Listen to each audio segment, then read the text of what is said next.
I just wonder how you feel now about the circumstances around his suspension, and is Joe Gomez ready to come in, or is it a straight choice maybe between Curtis and Endo at right back?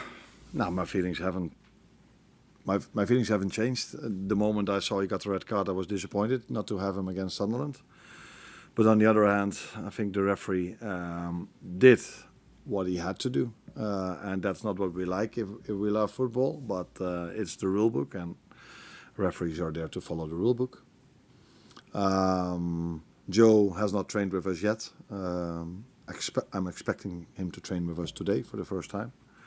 So that's part of the of your question, and indeed we are. If Joe is not ready to start, then we are missing 4 players that have played on that position. And but Curtis and Wata also played in that position this year. So we've had 6 different fullbacks, right fullbacks this season. And this at a time when we've already spoken about the small margin for error that you have in chasing down the Champions League qualification spot now. Just wonder, how are you feeling about how perfect results need to be between now and the end of the season to achieve a top 4, top 5 finish? Yeah, close to perfection because of the points we are behind.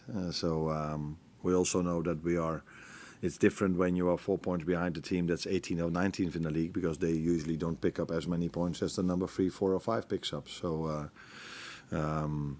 to close the gap of 4 or 5 points towards the number 3, 4, 5, that means you have to win a lot. And that's not what we've done this season a lot. So that's why that has to be better, and we have to come close to perfection. And margins are indeed very small, because 7 minutes before the end we thought we were 5 points behind City, and 5 minutes later we were 11 points behind. And now you go to Sunderland, the only team unbeaten at home in the Premier League so far this season. What does that say about how tough it is to bounce straight back after Sunday? Particularly when I'd imagine that maybe confidence has taken a bit more of a hit, given you can see late goals that ultimately takes the game away from you. Yeah, but I have to give a lot of credit to my players, because we've had so many setbacks or hits, the way you said it. So many times we didn't get what we deserved, but every 3 days later they showed up again and brought in a good performance, which not always led to a win. But I've said many times over here that I think there were only 3 halves this season where the other team was far better than us. That was Crystal Palace, that was Man City, and maybe Arsenal away first half, although that was parts of the first half. For the rest, it was close to equal, or we were the far better team. So that is credit to the players, because they've had many setbacks this season. But it's not only that they have a good record at home. I think they have a very good season, Sunderland. But the record at home, I was aware of that as well. And already played against City and Arsenal at home. So that tells you how good of a season they're having, and how strong and good they are at home. Given that they've only just come up from the Championship as well, is there an argument that they've probably had the best season of anybody in the Premier League so far this season? I think there are more teams that are having a very good season. So Arsenal is definitely one of them. Villa is impressive. Brentford is very impressive, but Sunderland is also impressive, and maybe I forget a few as well. So, but it's definitely an accomplishment or very good that if you are promoted and you come in the Premier League and you do so well, that is a big compliment to their players and to their manager. Their nickname is the Black Cats up at Sunderland, obviously synonymous with luck and everything. Have you had bad luck this season when any luck has come your way rather than good luck? Is that something that maybe Liverpool have missed this season? Yeah, that is always the question. It feels like that, that's for sure. I said, even if we sign a player and he's not even playing for us, he gets injured. So yeah, sometimes it feels like that, but the moment you start to feel it's all bad luck, probably it comes to you as well. So we should keep it away as much as possible and just focus on the performance and focus what we can do to improve it. But the amount of times that we conceded late goals in extra time is far more than usual. Yeah, the question is that bad luck, or are we to blame? I think I've tried many different things. So I've made defensive substitutions, and the ball went in, and I kept playing the same players, and the ball went in. So we've tried a lot, and sometimes it feels. Now I can fairly say that we haven't been lucky. That is definitely true.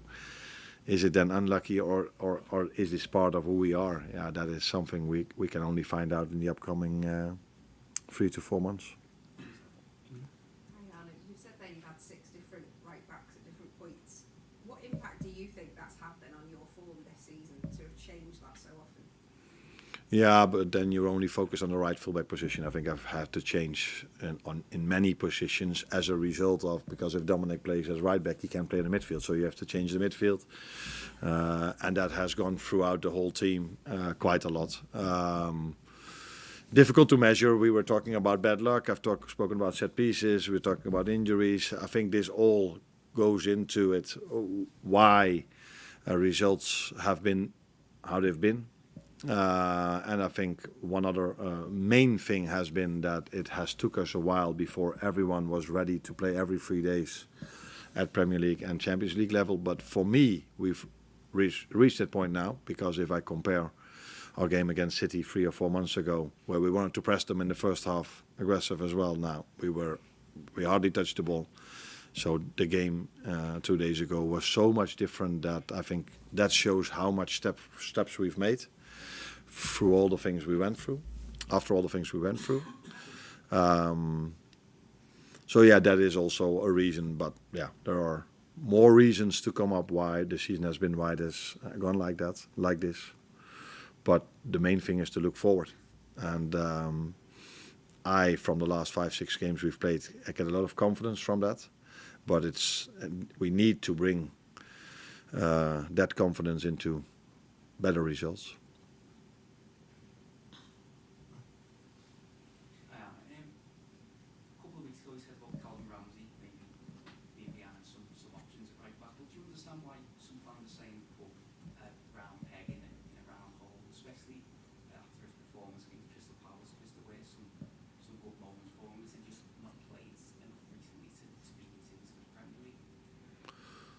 What is in a round hole? What does that mean? Basically, he's a right back who can play a right back pretty much. Sorry? He's a right back who Yeah. is a right back rather than Hayters or Enzo, who would feel to do would be makeshift options. Yeah. Now, I think in general, if you don't win a game, the players who are not playing become the best players of the squad. And that is, I think, everywhere in the world the same. So if the players who are starting not winning, then the manager could have always better chosen another one.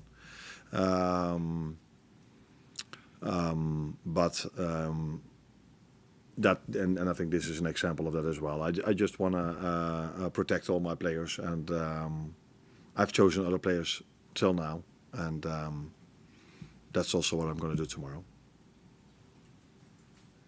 Hi, Arne. I assume you spoke with them after the game. Could you tell us how you reacted after the red card and suspension? No, I think his main disappointment was that we lost the game after him scoring such a great goal and us being so close to a result. And then, of course, the emotions are also there by getting a red card and missing out on a Sunderland game, which is not good for him and not for the team. So, of course, he was, as all the others, very disappointed about the last 10 minutes of the game. Hi, Arne. I wanted to ask you about Alisson. Since he's been at the club, his passing has been a massive asset both in defence and attack, but in recent seasons his accuracy has dropped off a little bit. I think this season it's at its lowest since he's been at the club. How big a concern is that for you? Is there anything you can do to maybe help him improve that? No, I think then you have to dive deeper into the stats, because maybe he has to play more long balls now, and if he has to play more long balls, that usually doesn't help your passing accuracy. So yeah, I'm working with him now for 1.5 years, and I've seen the same goalkeeper last season as I see this season. So, but yeah, sometimes stats can be helpful, sometimes they can be misleading, and I think Donnarumma didn't have that many passing accuracy last game, because both teams try to press really high and aggressive. Yeah, that is different than when they go to a low block. Then the goalkeeper can just pass it to one of his centre backs. So, by the way, the main thing for a goalkeeper is always shot stopping, and that's what he does really well. You mentioned obviously the players have had to deal with a lot of setbacks this season and luck and everything like that. How hard is it to sort of, when you are suffering those setbacks, keep morale high within the group and in the dressing room? Yeah, that's not always easy, because I don't think anyone feels it from the last 14 or 15 games. I don't even know how much exactly. We've only lost 2, but we have far too many draws, and a draw feels as a loss at this club as well. So yeah, no, that's definitely not easy for them as well, because they know what the standards of Liverpool mean, and we are not performing to the standards of Liverpool at the moment. So they feel that disappointment, and mainly because we are so close every single game. Every game it feels as if we're going to win it, but it doesn't happen. And that is probably even more difficult than when you play a game that throughout the whole game you already feel like the other team is better, or we're just not good enough. But that's not what they feel. If they play a game, they feel performance-wise that they can compete with any other team in the league, in the world. But yeah, reality is that we don't perform to Liverpool standards. Given all the setbacks and hits and the bad luck, how challenging has the season been for you personally? Would you say it's one of the toughest, if not the toughest you've ever had? Yeah, that's fair to say, by a mile. Because all the other seasons I've managed, that there was only positives. There was never. Don't think I've ever lost 2 games in a row. So. And so it's an exception this season for me, as it is for the players. The players are not used to losing a lot or having a lot of draws. I'm not used to that as well. And it's always more of a challenge after you lose a game of football to get them going again than after a win, tell them that we were not as good as they might think they are. So yeah, this season has been more challenging for me as well. But you also take nice things out of it, how weird that may sound, because if we are able, I also look at how much improvement we are making. So the main thing as a manager you're always looking for is the results, but it's also important that players and the team improves, because if that doesn't happen, we're even having a bigger problem over here. But in my opinion, everyone is now able, except for maybe the players who are injured, but everyone is able to play every 3 days at a intensity level that is needed at this club, but here in the Premier League as well. And as a result of that, I think our performances are much better than they were in the start of the season. And I don't mean the first 6 games maybe, but the period when we started playing a double program, because in the first 6 games we only had once a double program with Everton. Now that was a difficult win, and since we went into that double program, we started to drop so many points. How have you dealt with that though? Knowing it's the toughest, you said it's by a mile, the toughest. Personally, have you done anything different? Nah, yeah, you always do something different because you cannot compare any season with another one. So, and it's different, as I said, to lead the team or after a loss, or after multiple losses, or after multiple draws than it is after a win.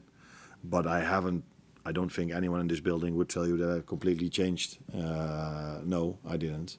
But it is different after a season that we're having now than all the other seasons I've managed, where we always did something special, and there is still a possibility that we can do something special this season as well.